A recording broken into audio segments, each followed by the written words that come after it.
Hey everyone, quick version, buy one of these things, Christmas lights, bulb removed, plug in the light string, focus only on the part that's not lit, go to the first bulb, make sure there's power going through this wire.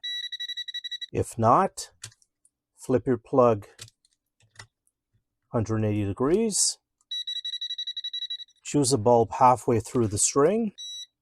It's got power, so somewhere between here and here is broken. Go halfway between there. So somewhere between here and here is broken.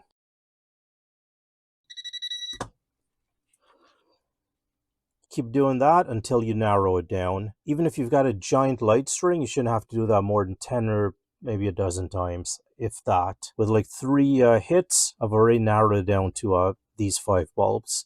So power's getting here and not going to the other bulb, so we know that one's bad.